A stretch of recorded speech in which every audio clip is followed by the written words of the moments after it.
welcome to the details now. It is a strike that can potentially bring academic work at the country's public universities to its knees. But today, lecturers in whose interest the UTAG is fighting have watered down any impact that this strike could have made.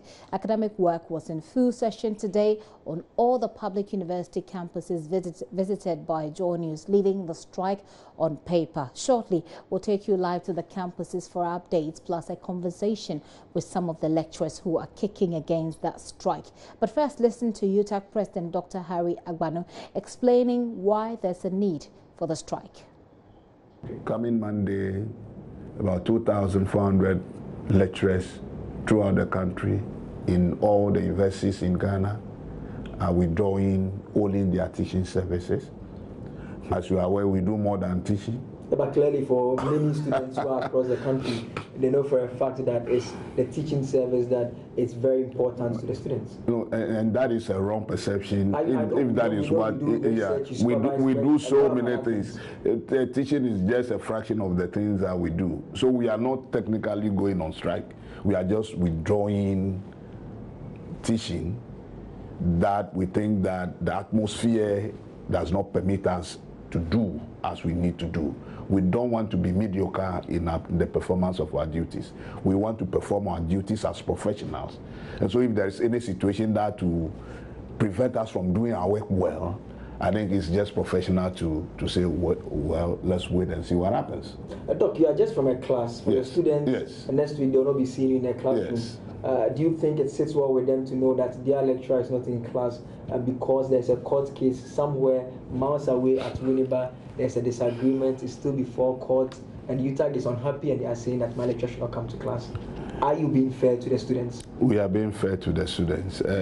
Gentlemen, we are not happy ourselves. It's regrettable that we are where we are.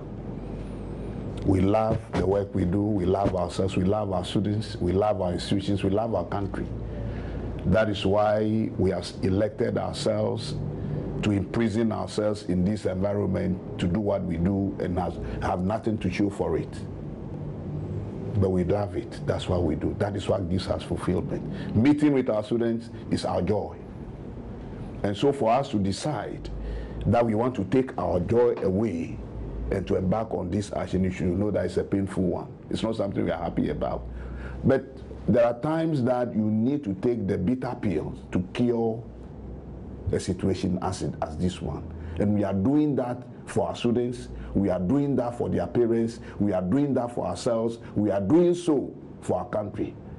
We cannot sit and allow political selfish interests to infiltrate into administration of our institutions. We do so, we do it at our own peril. But Doc, one will again wants to find out how long will this action last? In 2 weeks, we'll be going for a national congress. And we are doing the action from Monday, as I said, till the National Congress. Then we review the situation and see whether we are making a headway or not, and then we take it from there. Finally, you are handed the 1-week ultimatum. You want the issues to be resolved. Where the issues we haven't given anybody any ultimatum. There's no ultimatum. Okay. All we have said is that we are withdrawing our teaching service from Monday in support of our colleagues in Winneba, because we think that what is happening there is not an isolated one, it's something that affects all of us. Remember, we are a union of lecturers. So what happens to one individual happens to all of us. If we are saying that, as you said, Lagos, something remotely happening in Winneba, it may seem remote, but it's not. Somebody can get up tomorrow and come and look at the face of my vice chancellor in Lagos here and say, I don't like your face, and therefore I want you to be removed, and run to court to try to use state institutions to, champion its personal agenda. We don't want that to happen. So what could if you allow that to happen, then we are doomed. And so finally, Doc, what could get UTAG to rescind a decision? We want those two gentlemen to go back to their job and do their job. If they are not doing their job well and they must be fired, we go by the rules, the acts and statutes of the university. But Doc, you know this is, in practical terms, impossible. The court has held in clear terms that they should stay away unless... I'm sure you are not understanding.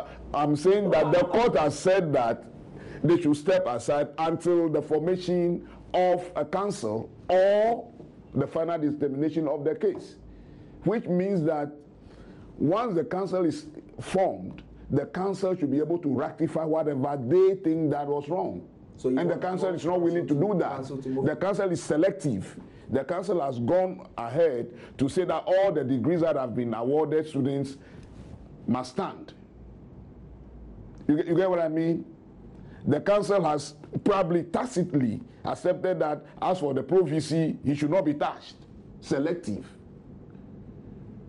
What have those gentlemen done wrong that they cannot be rectified to take up their positions? What have they done? Unless we are saying that they have done something wrong and there is evidence to that, we are not supporting anybody, any wrongdoing in any of our campuses, no. So the satisfactory resolution will be that they against them, they should have them back. They should bring them back. And if anything adverse is found against them, based on which they must be sacked, we go through the process and sack them. If this is not done, yes, we'll continue. And if that is what Ghana wants, that university should come to a standstill, so be it. So that was the president of UTAG there last week, actually on Friday, talking about the action or the strike action today. Well, like I said in my in the headlines, we understand that the teachers have defied that directive. Let's start with the northern region and check out what's happening at the Nyakpala campus of the University for Development Studies. Hashmin is standing by with updates. Hello, Hashmin. Hello, Gifty.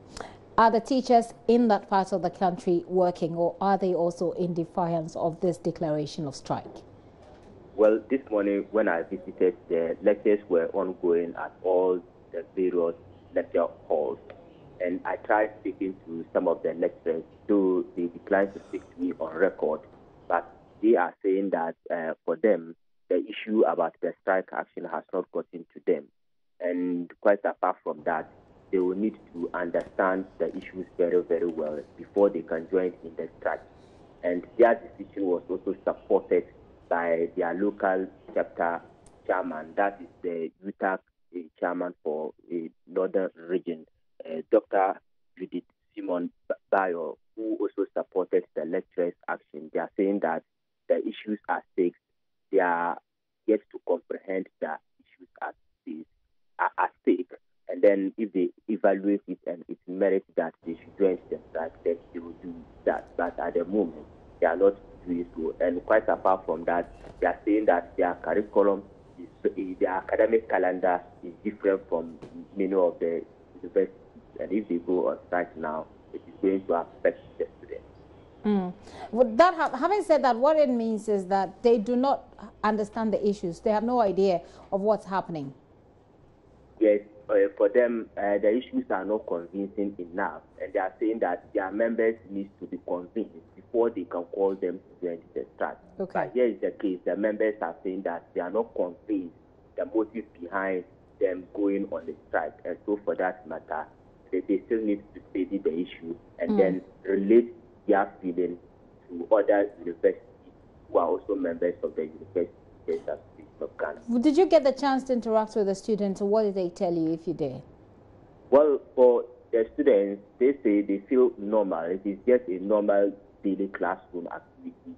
For them, they know for a fact that information did not go to them that they should not attend lectures today. So they came adequately prepared to attend lectures, and they are happy that lectures are going on well. So in the northern region, at least for the Nyagbala campus, we can say confidently that teachers are teaching. They are in their classrooms in defiance of that declaration of strike by UTAG. Hashmin, thank you very much for that update. Let's move on to the Ashanti region. Kwesi Deborah is standing by. Hello, Kwesi. Good afternoon, Gilty. What can you report about teachers, university teachers in the Ashanti region? Well, I'll be going to the campus of the KNUST, going to every class, trying to find out whether classes are still ongoing. And I'm telling you this, everything is ongoing. Classes are in session. Lectures are there. Lecturers, everybody, everything is going on. Gilty. So it's business as usual? Yes, it's business as usual. I tried speaking with some of the lecturers why they did not take part. And some, of course, expressed that they do not know anything about it. And some also, they said they perceive a certain political undertone in the whole matter, so they don't want to take part. What explanation did they give you on the back of the allegation that there are political undertones or there are political considerations in this particular matter? What exactly did they say? Okay, the political undertone has to do with the national president, which they are saying that they perceive him to be an NBC and some members who are NPP and they are partnering their whole thing now. So those are the things, and they don't want to. They want to remain neutral in this whole thing. That is why they are out of this whole strike.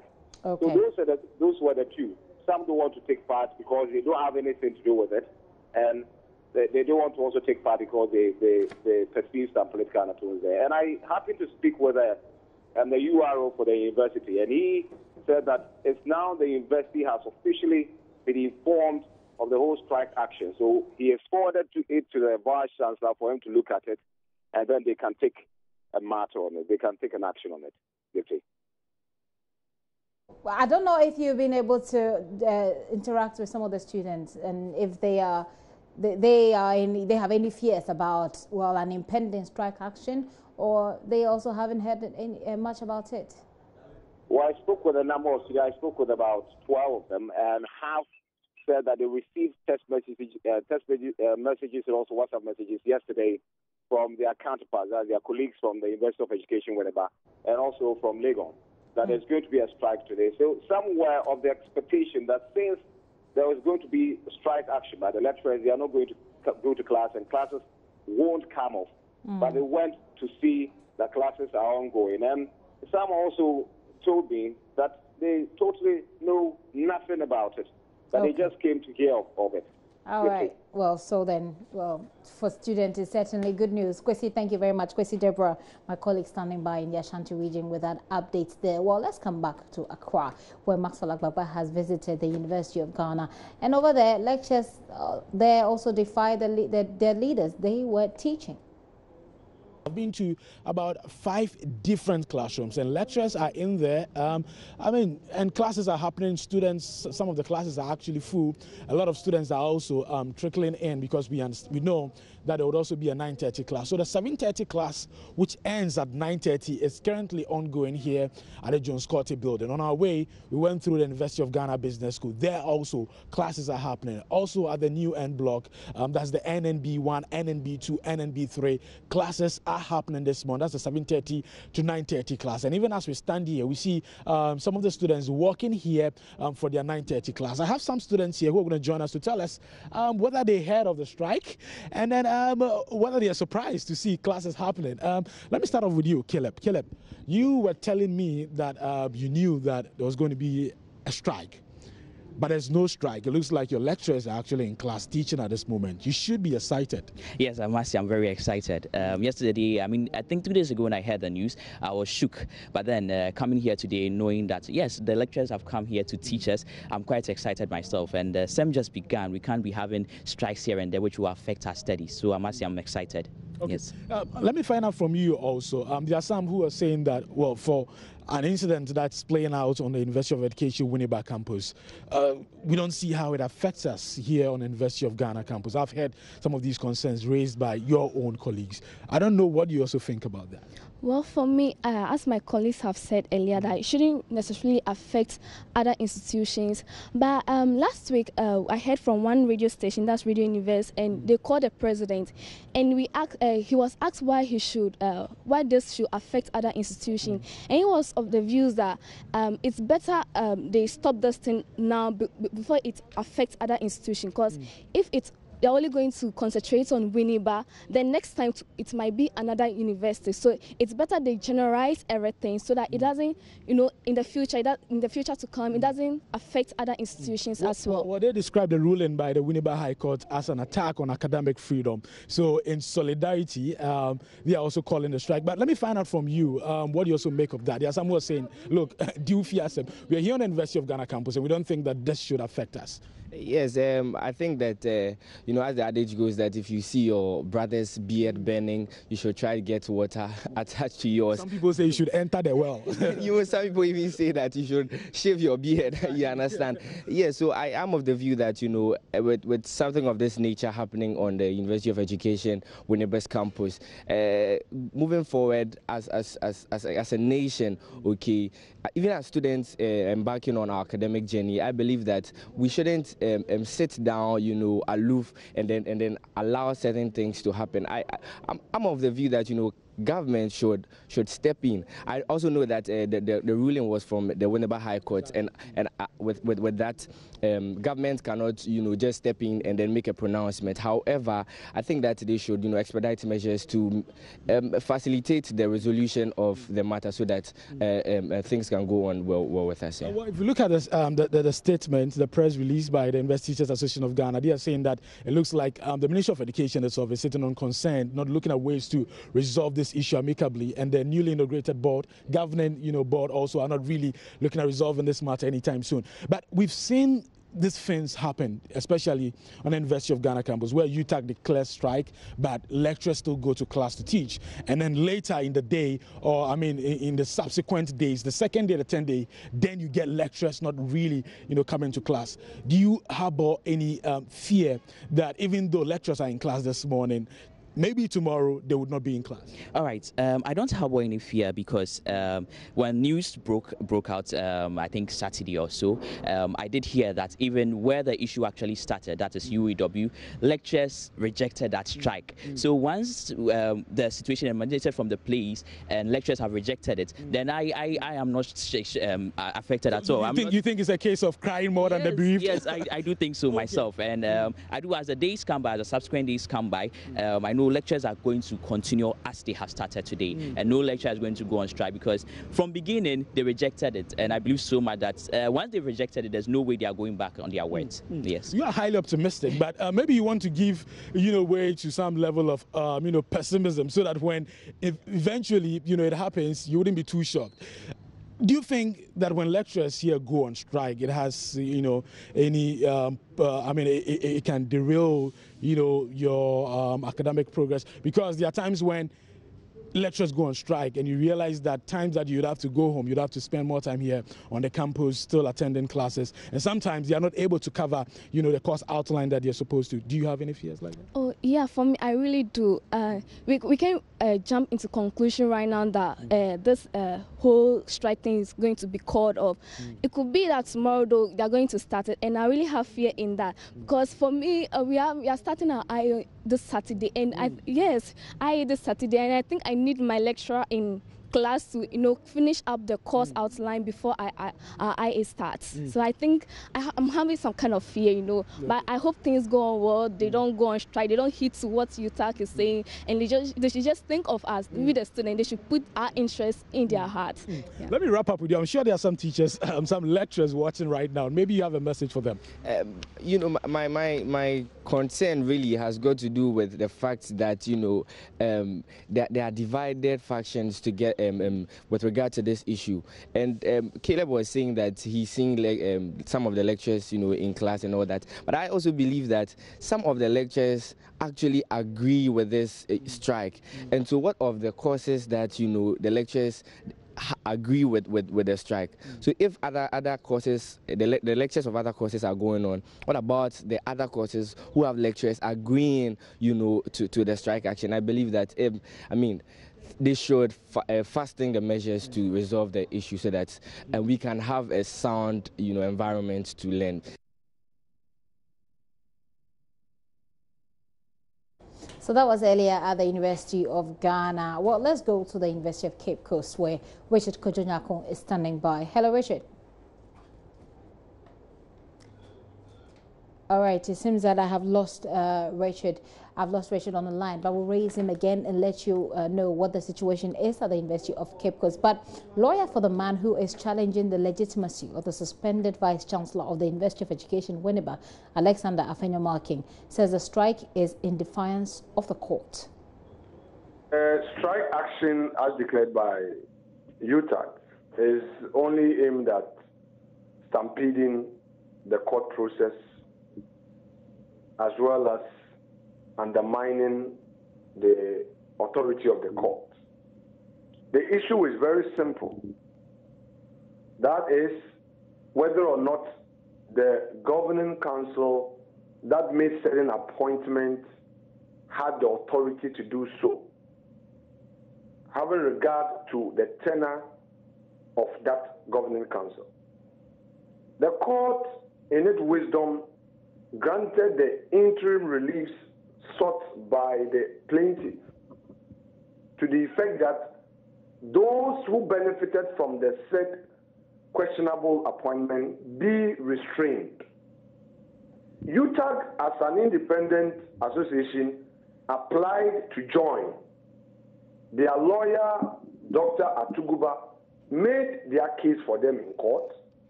The court dismissed their application to join. They subsequently filed an appeal.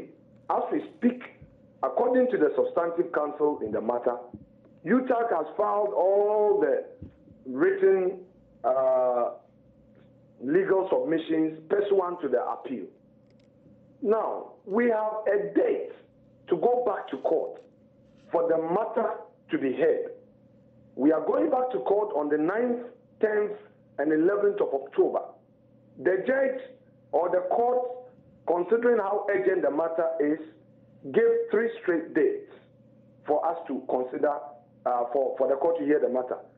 Why then would UTAG attempt to stampede such a process by claiming that there is an interference in academic freedom, and there is an interference in academic independence, and that no court can order somebody to act? If they have issues, they should deal with it in court.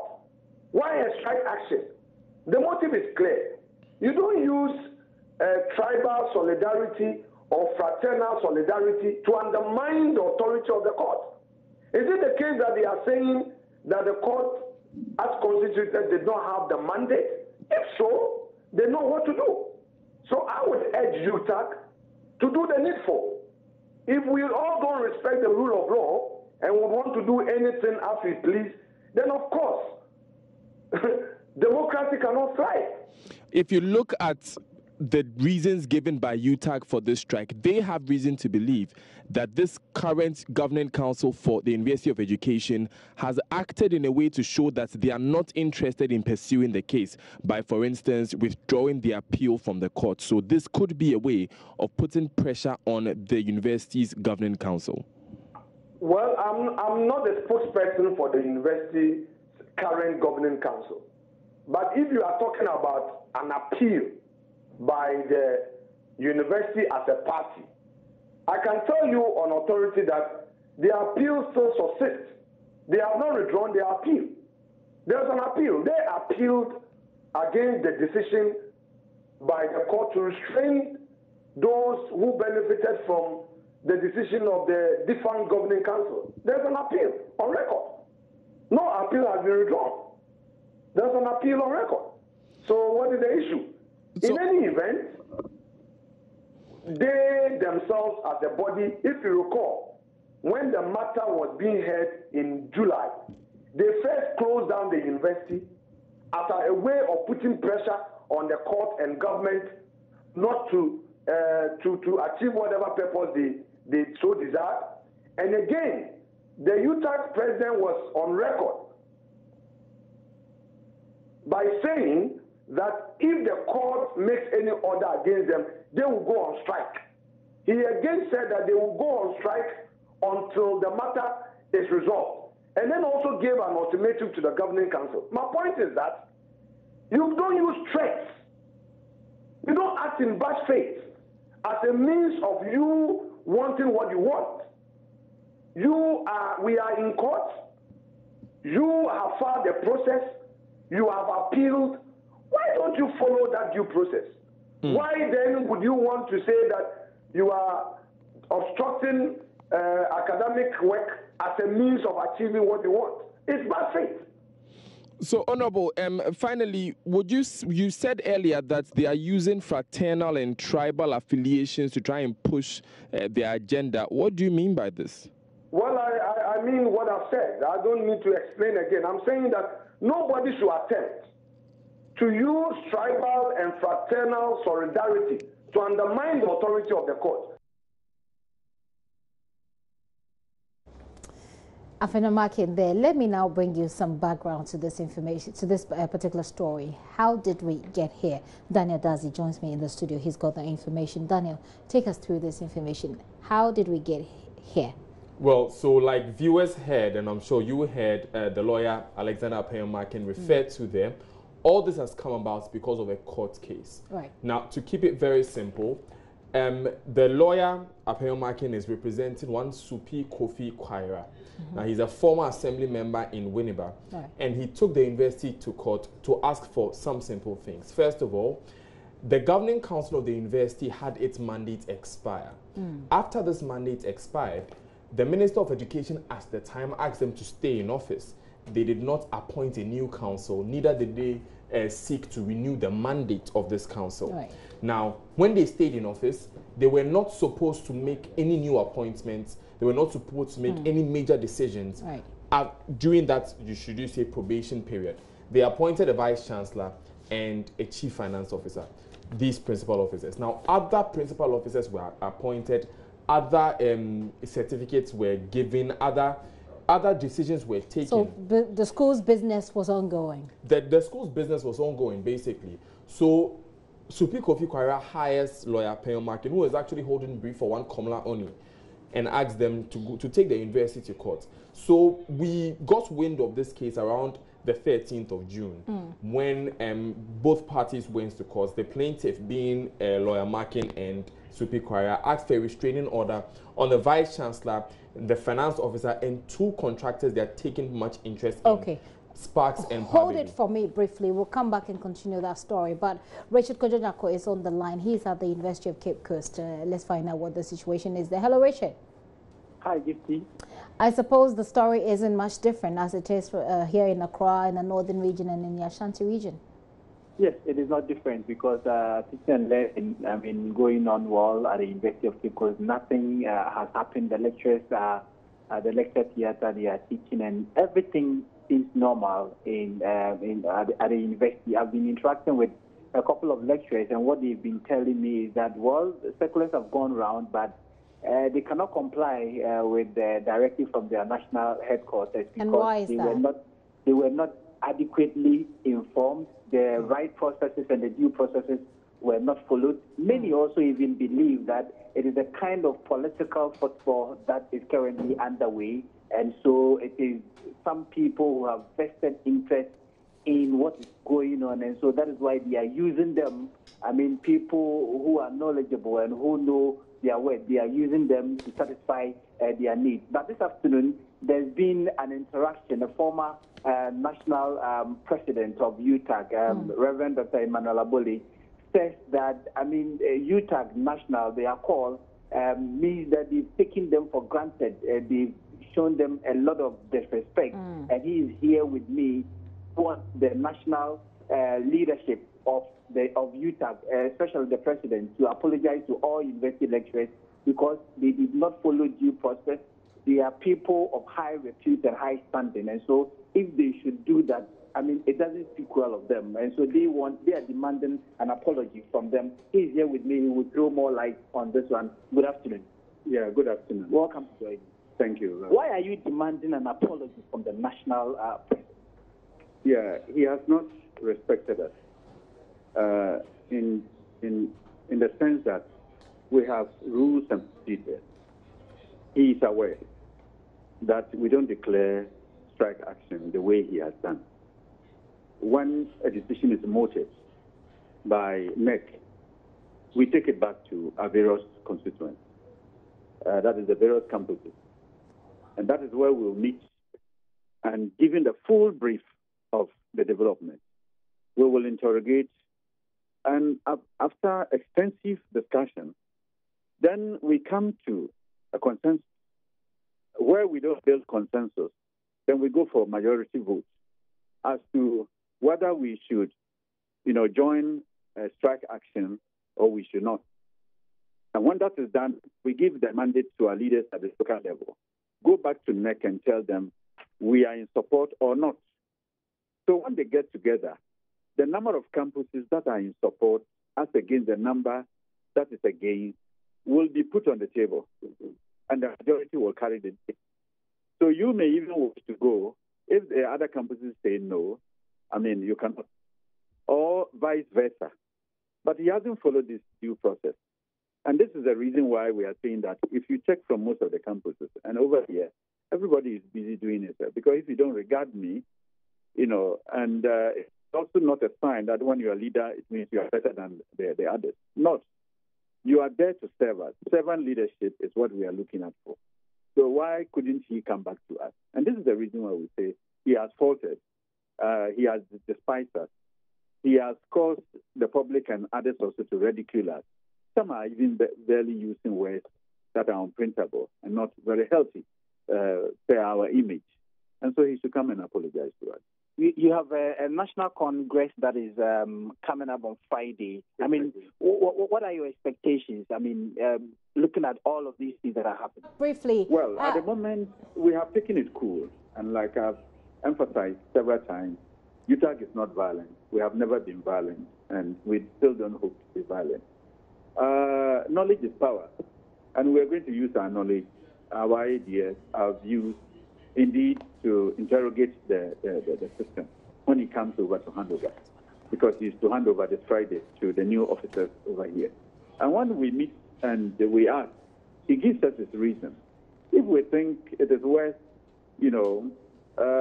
supporting, we shall see how we'll go about it. If not, he will have to apologize, definitely. Okay. If he fails to reverse, we leave him out because, after all, he's handing over. Probably that might be how we will go about it. It will be peaceful, but it will be very frank and forthright, so that we are sure records are set straight. And then any leader who takes it will no longer take it for granted. All right. So you had Reverend Dr. Emmanuel Aboli, a former national president of UTAG, and he's been interacting with the media today. All right, Kojo, thank you very much for that update from the University of Cape Coast. But have you been able to interact with any of the students? Are they happy about what's happening? Do they have any fears of any impending sort of showdown that may not be in their interest? Well, the students that I have spoken with, they say they cannot be bothered. Even their lecturers are not bothered. Their lecturers are not even joining the strike action. So they do not see any imminent strike action coming from the quarters of their lecturers. And so they are taking everything cool. They're behaving as if there is nothing even happening that will warrant their lecturers to go on strike. Okay. According to their lecturers, because due processes have not been followed, they feel that their lecturers are knowledgeable and they are elderly, and so they will look in between the sheets and then choose what is right. And so that is what they say that the lecturers have done, and they stand with their lecturers. Very well, thank you very much. Richard Kojo is our correspondent in the central region there. Let's come back to the background and finish up with this particular story. You got to a point, I'm not particularly sure if I can remember where you got to, but take us through the rest of the story. Yeah, what I was basically saying was that on the 13th of June, they went to court. Supi Kofi Kwaira went to court. He asked the court to do specific things. First of all, restrain the vice chancellor and the finance officer from acting as vice chancellor and finance officer, and also stop them from making payments to these two contractors who I spoke of, Sparks and Parbedu. Okay. Now, the judge said that, fine, I'll grant you this order till the 16th. Come back to the court on the 16th. If you would remember, it was on this date that the vice chancellor and the finance officer closed down the campus. As a result of this decision the judge had made that on the 16th, I'm going to grant this order until the 16th when you come back. So when they came back on the 16th of June, the lawyer for UEW asked the court to strike out the substantive case. He gave 3 simple reasons. That first of all, the plaintiff lacks capacity to sue the university because he has no personal interest in the matters of the university. Secondly, the court lacks jurisdiction to sit on the case because they are seeking for constitutional interpretation.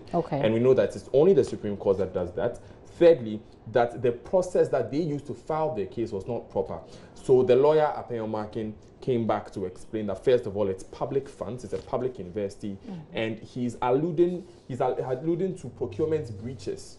And because of these procurement breaches, he feels that as a taxpayer, he can come and defend it. Secondly, it's not the constitution he wants to come to be interpreted. It is the act that establishes the university. That's the UEW Act. And so he feels he has a case. And also because he feels that he used a proper process to file. Interestingly, it was on this very same day that afterwards I spoke with Dr. Samuel Bequin, UTAG UEW president, and he mentioned that they were thinking of going on strike if these issues are not resolved. And this was at the UEW campus? This was at the High Court of Winneba. Okay, no, I mean, the representative of the UTAG was for the UEW campus. Saying or, foreseeing that there was going to be some kind of a strike. Okay. Fast forward, what's the situation? Let's bring what we know from then to what's happening at the moment. If they called for a strike at the time, why are they defying the strike declared by the University of, by the head of the UTAG here in it's pretty interesting because the UTAG president mentioned that the reasons why the university teachers are interested in the strike is that, first of all, so many of their colleagues were promoted at the time, received appointments at the time. 64,000 students were given certificates within the time of this council that lawyer Markin was going against. And so they are afraid for their students. And actually, they use this as a basis to try and join the case. The judge did not allow them to join the case. So the lecturers feel like, look, it is not really their matter because a new council has come. The new council has said that they are going to ratify all the appointments, all the certificates that were given out. So the lecturers really have nothing to fear until, apart from these 2 officers, apart from the vice chancellor and the finance officer, because the council chairman has come out to say that, yes, he's going to ratify all the appointments, apart from those 2 that were made. And basically where we are right now is that we are hearing 2 conflicting issues because we heard this from the council chairman. The UTAG president said, look, I am on the university council. It has not been finalized. The ratification of all those certificates, all those appointments has not been finalized. UTAG in their statement said that the university council has withdrawn their appeal from the court. This afternoon, from what we played from lawyer Peomakin, he is saying that that appeal is in court. So we are hearing conflicting issues from these 2, and everyone is saying that because of this position, I need to be on strike. The other one is saying this position is not true, so you have no rights to be on strike. Well, the very latest will be that Reverend Dr. Emmanuel Ebole, who is a former UTAG president, is asking the UTAG at the moment to apologize to university teachers because they think that the laid down procedures for the declaration of strike were not followed. And of course, there's also a bit of political underpinnings that we're reading from this particular story. I mean, most of them have said it. Wrap it up with a bit of information on that. What do we know about that as well? Well, obviously, the first thing that will come up is that the lawyer for the plaintiff is a member of parliament on the ticket of the NPP. That's lawyer Peomakin. Secondly, one of these contracts which he referred to, and I'll just read this quickly, the procurement breaches he referred to, he said that in the award of contracts to Sparks and Parbedo construction firms and payment of 8 million Ghana cedis under the guise of an MOU signed between UEW and Highway Authority. Basically, they're saying that UEW signed an MOU with Highway Authority, and because of that, gave the contracts to a company called Lamax Company. Lamax Company. Now, this Lamax is owned by Pani Lamte, NDC Efutu chairman. So it is one of the contracts that they are trying to stop the university from paying monies out for. So, and he's an NDC constituency chairman. Also, the new university council came in, and the new university council, according to UTAG, seems to have no interest in pursuing this case against Alexander Peomakin. This new council was appointed by President Akufo-Addo in this new administration. Means that it's for this administration. Exactly. So it's actually what the lecturers are saying that it looks like, because these people were appointed by the new presidents. The government is trying to remove the vice chancellor through the council. Okay, that's what they are saying. That's by what the they way. are saying. Okay, all right. So that is where we are at the moment. As we're saying, we're bringing you some background on this particular incident, and what there is to know is what Daniel Dazi has just taken you through, just in case you've not been following it. But it is definitely a developing story. Like I'm saying, the latest information will be that they're now demanding, especially from the University of Cape Coast, they're demanding some sort of apology from the UTAG president. We'll see how that goes. Right now, though, let's move away. Daniel, thank you very much for that update.